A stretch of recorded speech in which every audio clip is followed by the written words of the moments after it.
Welcome back to the Messy Cook. So today I am going to make some Italian meatballs in nice simple tomato sauce topped with some cheese for dinner. So to start with, I'm just going to show you our ingredients. I have about a pound of ground beef. You can do whatever meat you want. Ground meat, you can do ground beef. You can do a mix of beef, pork, and veal, or just pork, or just beef. Ground chicken, ground turkey, whatever you like. Today I'm just doing ground beef. This is just for me and my husband. I'm not doing a huge batch, but this is our dinner tonight. We're going to have it just with some crusty bread. Sometimes you can, if you want, you can make these meatballs and have it with pasta if you like. But this is just the meatball portion. So my ingredients here are some, I'm just using dried herbs. You can use fresh if you have them, but it's winter here. So some dried parsley, basil, oregano, the onion and garlic powder, I'm probably going to skip on that, but I brought those out just in case. I'm going to use an actual onion and some fresh garlic, but if you want to use onion and garlic powder, if you don't have them, that's fine too.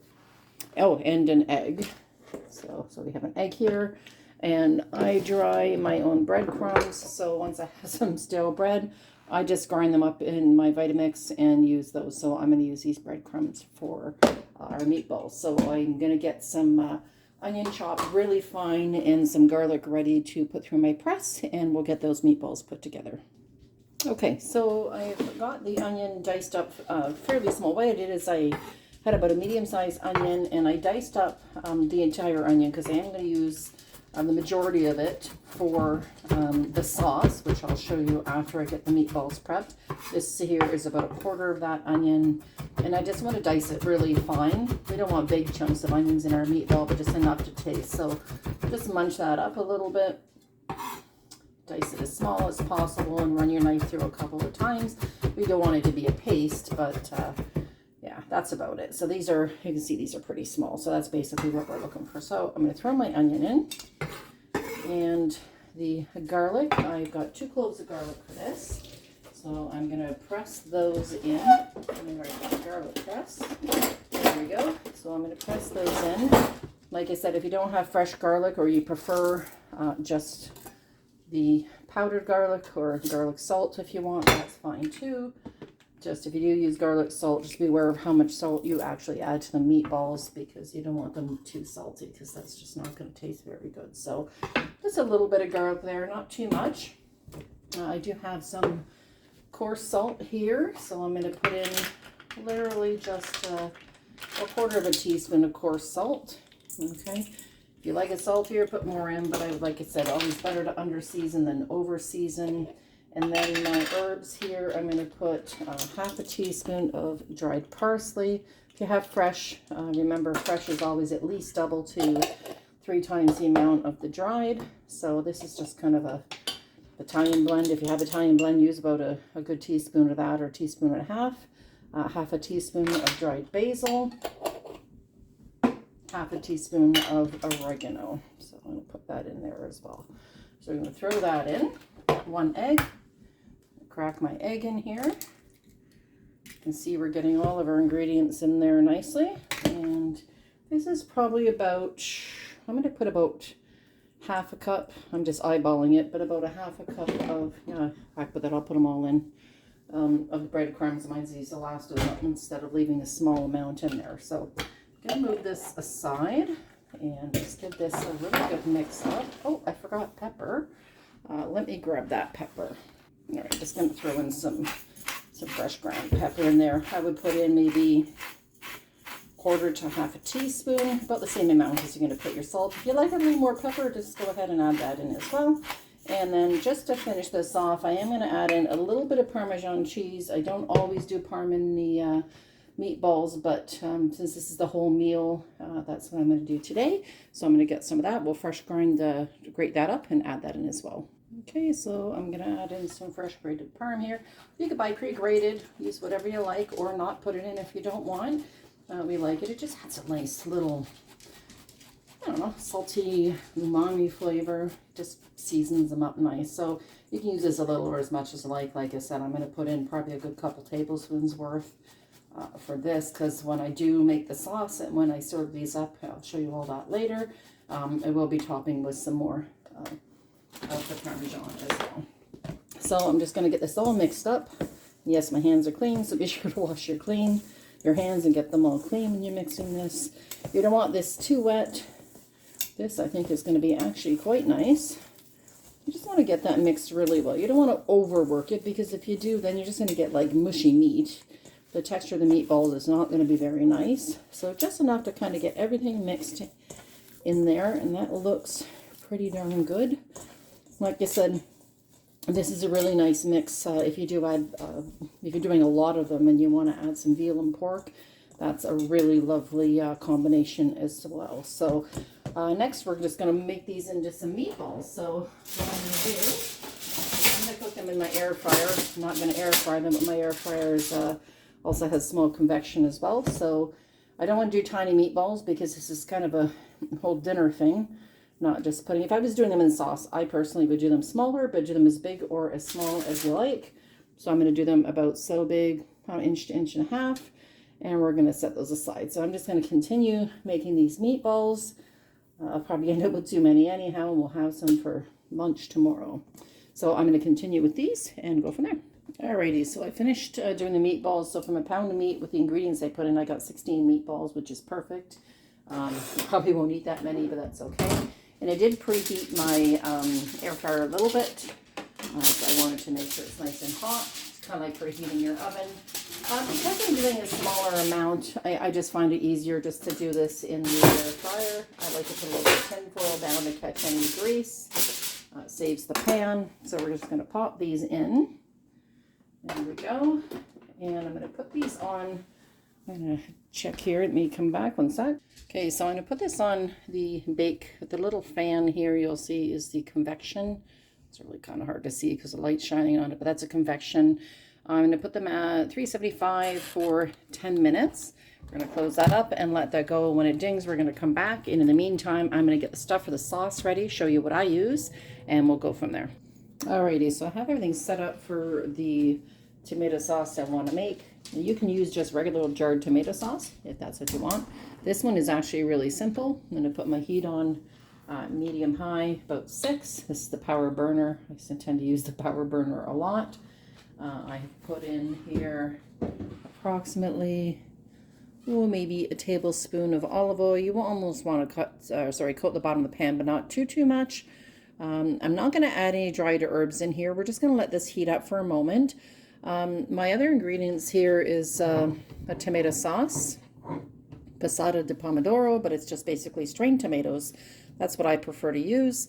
I have a whole bunch of cherry tomatoes that I need to use up, so I've chopped those and quartered, salt and pepper, the other 3/4 of that onion from earlier, and then I have 4 cloves of garlic. Now, again, if you don't want to use fresh onion or fresh garlic, be more than happy just to go ahead and you can use your powdered or garlic salt. That's completely fine as well. This just gives a nice fresher taste, and yeah, it works out pretty good. So what we're going to do is I'm going to add in the onions here. I can feel that that's heated up a bit. So we've added our onions in. Just going to pop it back down here as I add this stuff in. And we're going to saute those for 2 or 3 minutes just to get them a little bit opaque. So we'll see here. Get those all coated in oil, and then we're going to saute those for 2 or 3 minutes. Okay, so as you can see here, these have gotten a little bit opaque.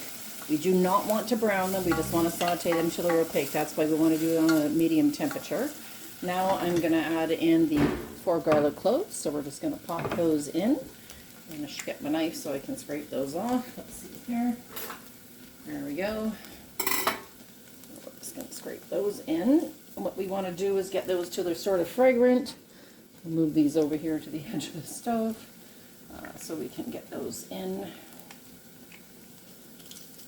That smells lovely already. Just the onion smells good. There's something about home cooking.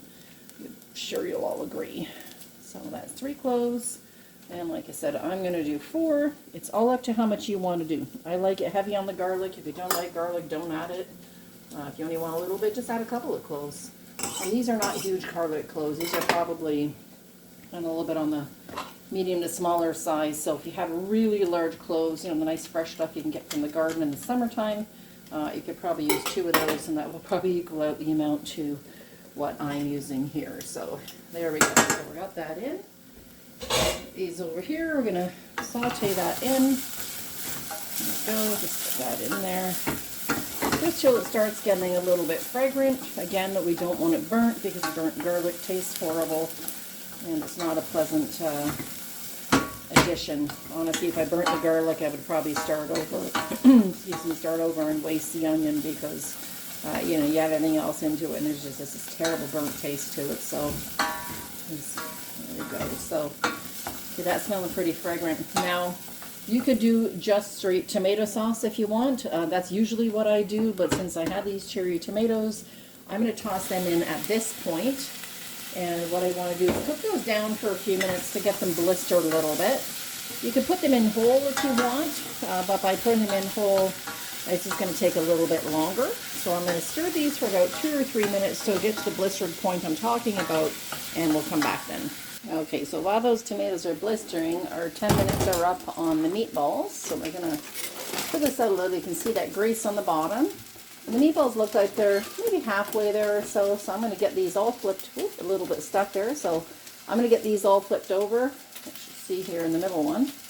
Ooh, broke one apart. Actually, they're pretty well cooked. So you know what? I'm going to flip them and I'm going to put them on for 2 more minutes and then we'll come back. Alright, so back to the tomato sauce. So those meatballs are finished for the last few minutes. You can see these tomatoes are all getting smushy and the skins are starting to blister. So that's exactly what we're looking for. It looks kind of like a mushy mess right now, but that's okay. So what I want to do is add a little bit of fresh ground pepper. Again, just enough. We've already seasoned the meatballs, so we don't need too much. Maybe a 1/4 teaspoon or a little more.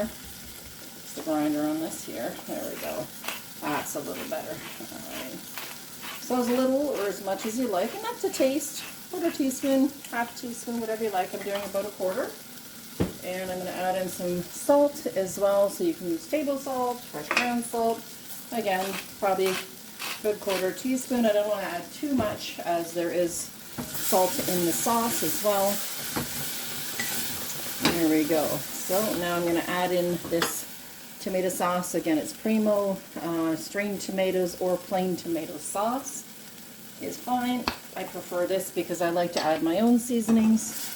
And we're just going to add that in. Now I'm going to turn this down to low on my stove so it doesn't splatter all over the place. We're going to give this a good stir. Now, if you have fresh herbs, you can put them in close to the time that it's done.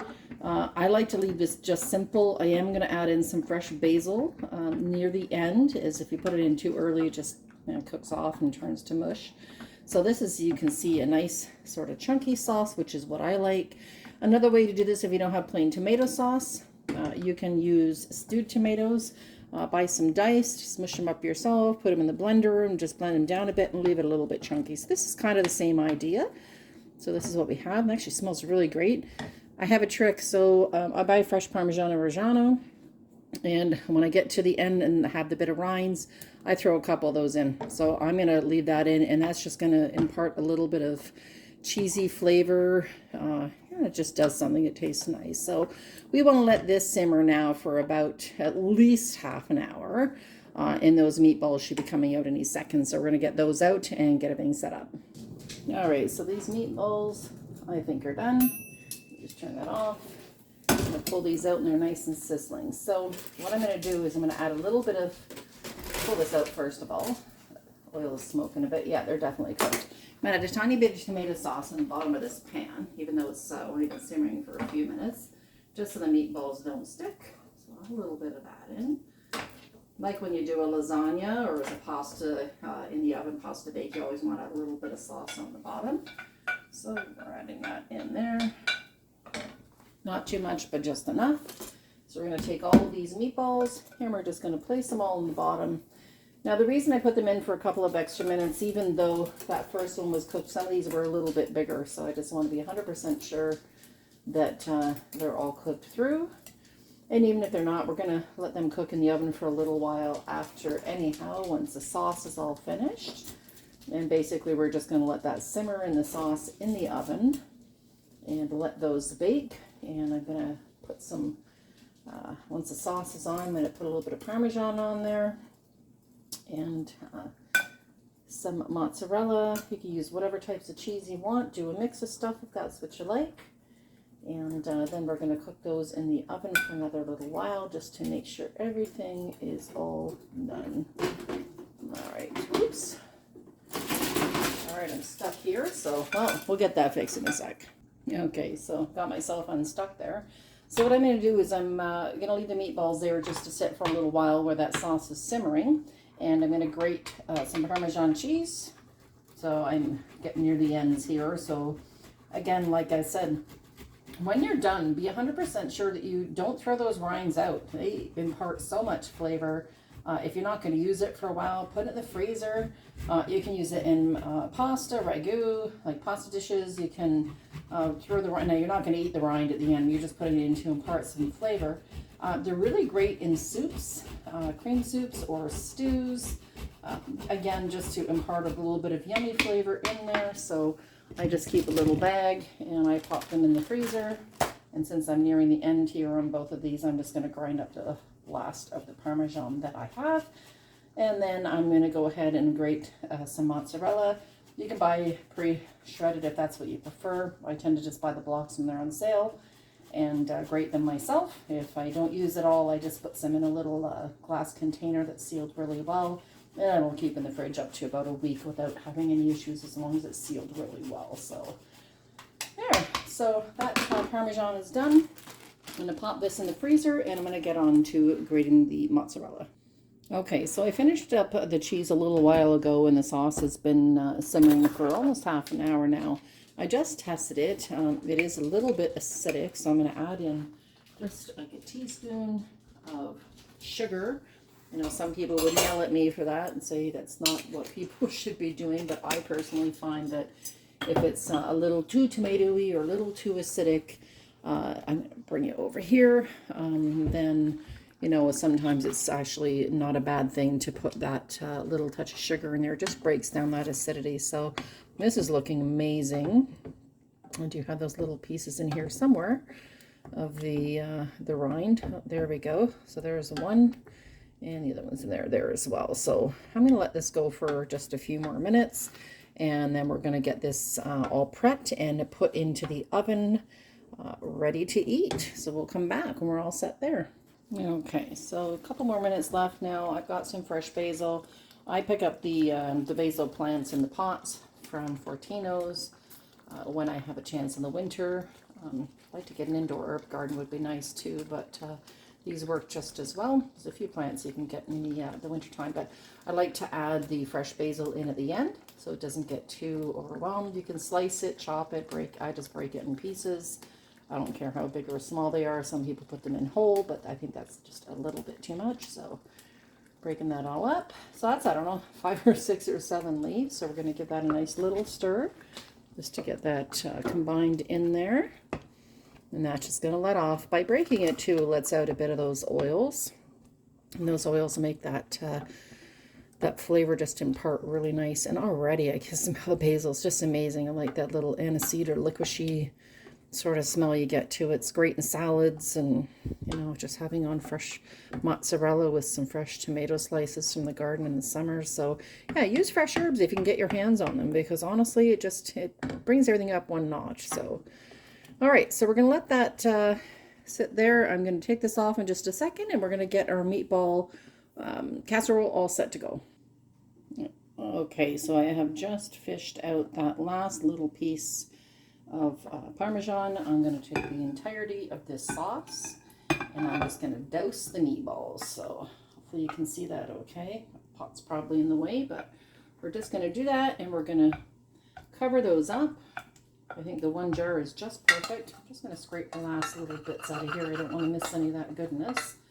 Or the bits of basil in there. It's something else you don't want to miss because, yeah, like I said, you don't get fresh in the winter time very often. So I've got that set. Everything looks nice simmering in there. So what I'm going to do is I'm going to add on some of this fresh mozzarella. Well, I shouldn't say fresh. It's not like bocconcini or anything, but you can put that on if you like that too. I'm going to add a decent amount on here. Probably not all of it, as I don't think I need quite that much. So we're going to add that on. That'll give just a little bit of a string and bake on. And I'm going to take some of this Parmesan, put that over top too. Fresh is always best, but if you don't have fresh, that's completely fine. You can also buy pre-grated, or so buy the Kraft Parmesan in the, grocery store, works just as well. So this is our dish here. I have my oven preheating at 350. We're going to pop that in for about a half an hour. Now I've put the lid on this. I want to keep the lid on for the first half an hour. I will take it off. So we're probably going to cook this a total of 45 minutes. Like I said, the meatballs weren't totally cooked. It's not the end of the world because they're going to continue to cook. So we're going to pop that in the oven. I'm going to set my timer for 30 minutes. And we're going to come back at 30 minutes and we're going to check that, take the lid off, and let them brown up a little bit. Okay, so the half an hour timer just beeped.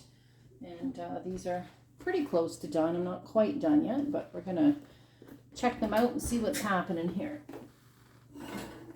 So, oh, they're looking lovely. So, lid off, that steam away. So you can see here, that is bubbling beautifully. And we're going to put this back in the oven with the cover off. I'm going to do it for about 15 minutes, and then we're going to take it out and let it rest for 10 minutes before we eat, because it's going to be super scorching hot otherwise, and we don't want to burn our tongues. Okay, so this just came out of the oven and looks amazing, because you see it's bubbling all around here, and you can see those meatballs kind of all here hidden underneath, so they're all throughout. So I'm going to let that sit for 10 minutes before I serve a plate up, and we'll go from there and show you what this looks like when we're all done. Okay, so this is just about ready. I have some bread coming out of the oven. I'm just heating up in a couple of minutes. So I'm going to take a portion of meatballs out here. Oh, this is perfect. Like I said, it's always good to kind of rest it when you take it out of the oven. It's still super hot, so I'm going to have to let it cool a bit, but there we go. You can see these meatballs. Look at those. I'll take one, and I shouldn't take one more there because I'm pretty hungry tonight. There we go. I'm just going to cut that in half to show you what these look like. These have softened right up. Look at that. Absolutely beautiful. Nice texture. Like I said, you want that so it falls apart a little bit. If you squish them too hard when you're rolling them up the first right away, they tend to be a little bit little too compact. They don't get the flavor of the sauce through there. So I'm going to set that aside, and I'm just going to grab this fresh bread out of the oven. Okay, so this is out of the oven. It's pretty warm, but that's okay. I'm going to just cut a chunk off of there, slice her down. Ooh, that is hot. Be careful. Oh, my hands are a little tough, but not too tough. Just going to put a little bit of fresh butter on there. So like I said, serve this with whatever you like. If you like crusty bread, serve it with that. If you like, you know, you're keto and you don't want to eat any carbs, you're just trying to stay, you know, a low carb lifestyle, have it with some, it's lovely to have with, what do you call it, spaghetti squash. Sometimes I'll do that if I'm trying to eat a little lower carb, and yeah, enjoy. So if you want, add a little extra parm on if you'd like at the end, but this has a good amount. So there you go. I hope you try this recipe out for meatballs, and like I said, have the pasta, try it however you like, change up the meats, change up the seasonings. It's all about again, I always say it's about what you like. So I hope you again enjoy this video. Hope you come back. Don't forget to subscribe and hit the alerts for whenever I post a new video. Trying to get back to doing one at least once a week. Thanks again, and take care, guys.